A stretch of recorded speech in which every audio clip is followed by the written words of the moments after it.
Bonjour à tous, je continue à vous partager des extraits du livre du cardinal Ratzinger, Foi chrétienne hier et aujourd'hui. Voilà confirmée à nouveau la prééminence infinie du particulier sur le général. Ce principe, développé plus haut, apparaît à nouveau ici avec tout son poids. Le monde avance vers l'unité dans la personne. Le tout reçoit son sens du particulier et non inversement.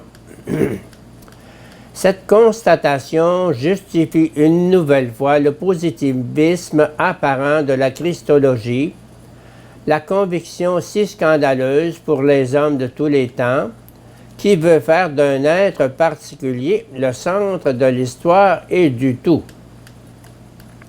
Ce positivisme révèle une fois de plus sa nécessité intrinsèque. S'il est vrai qu'au terme il y a le triomphe de l'esprit, c'est-à-dire le triomphe de la vérité, de la liberté, de l'amour, alors ce n'est pas une force quelconque qui remportera finalement la victoire. C'est un visage qui alors se trouve au terme.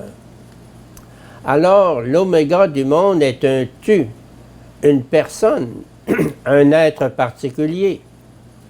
Alors la complexification intégrant toute chose, l'unification englobant tout le réel, est en même temps la négation définitive de tout collectivisme, la négation de tout fanatisme de la simple idée, y compris de ce que l'on appelle l'idée du christianisme. Toujours l'homme, la personne, a la priorité sur la simple idée. Il en découle une autre conséquence très importante. Si le passage à l'ultra-complexité de la réalité dernière est fondé sur l'esprit et la liberté, alors il ne saurait en aucun cas être une dérive neutre, cosmique. Il inclut alors la responsabilité. Il ne se fait pas de lui-même comme un processus physique, il repose sur des décisions. C'est pourquoi le retour du Seigneur n'est pas seulement salut, il n'est pas seulement l'oméga qui met tout au point, il est aussi jugement. Nous pouvons même à partir de là définir ce que l'on entend par le jugement. Parler de jugement, c'est dire que le stade final du monde n'est pas le résultat d'une évolution naturelle, mais le fruit de la responsabilité fondée elle-même sur la liberté. On comprendra aussi par là pourquoi le Nouveau Testament, malgré son message de grâce, maintient qu'à la fin, tous les hommes seront jugés selon leurs œuvres et que personne ne sera dispensé de rendre compte de la conduite de sa vie. Il existe une liberté que la grâce elle-même ne supprime pas, à laquelle elle donne, au contraire, d'être pleinement elle-même. La destinée définitive de l'homme ne lui est pas imposée sans égard à l'option de sa vie. Cette affirmation s'impose du reste comme barrière à un faux dogmatisme et à une fausse sécurité chrétienne. Elle seule maintient l'égalité entre les hommes, en maintenant l'identité de leurs responsabilités.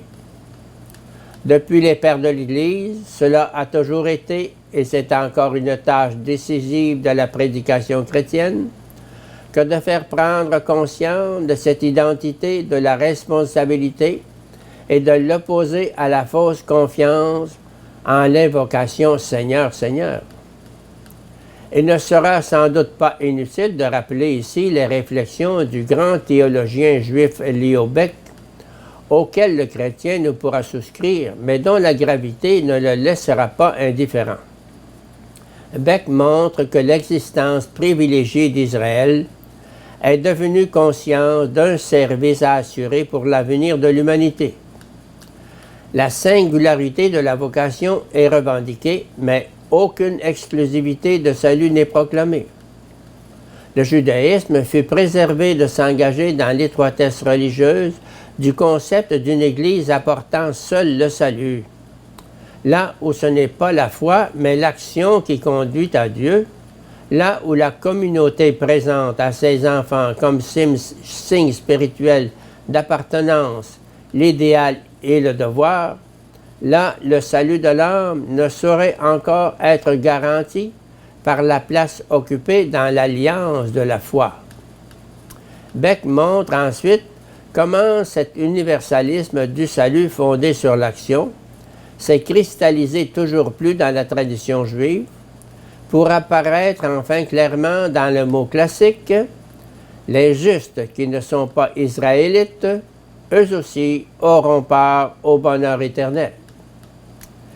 Et qui ne se sentirait touché lorsque Beck affirme ensuite qu'il suffit d'opposer cette phrase à la description faite par Dante du lieu de damnation, du lieu où aboutissent inexorablement même les meilleurs parmi les païens, avec l'accumulation des images d'épouvante correspondant aux représentations chrétiennes des siècles antérieurs et postérieurs pour ressentir le contraste dans toute son acuité.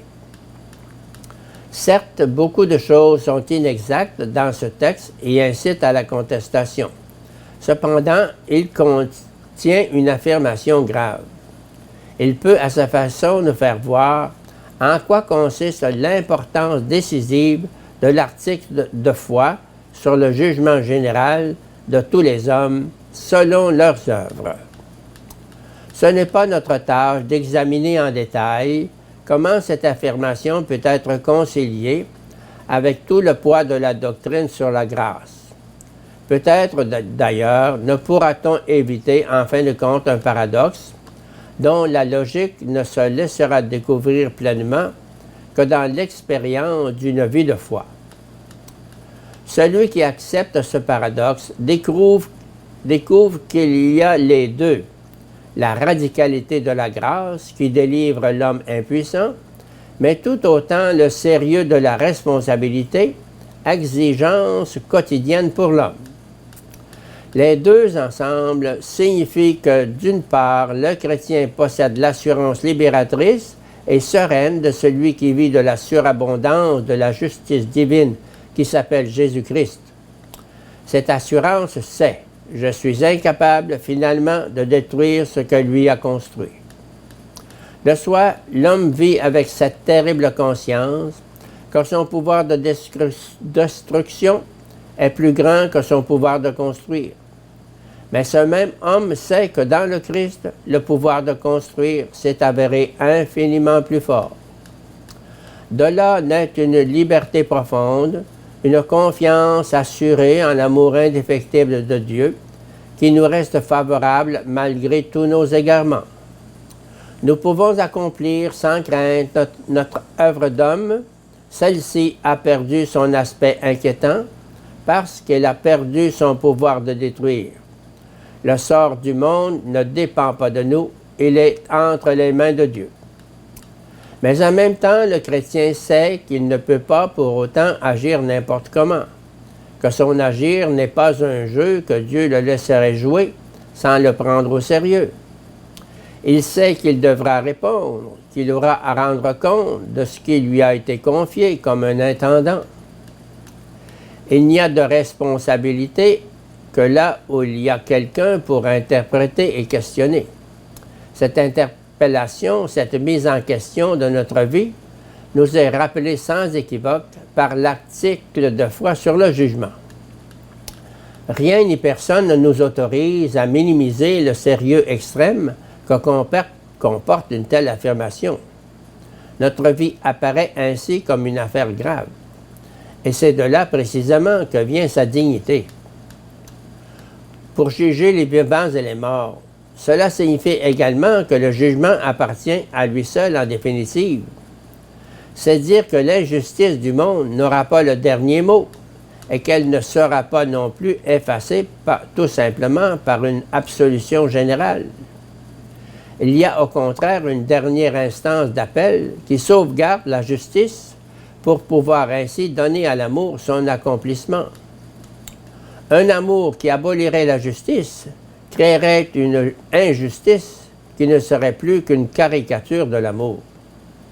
L'amour véritable, c'est la surabondance de la justice, surabondance débordant la stricte justice, mais sans jamais la détruire. Car la justice doit être et demeurer la forme fondamentale de l'amour.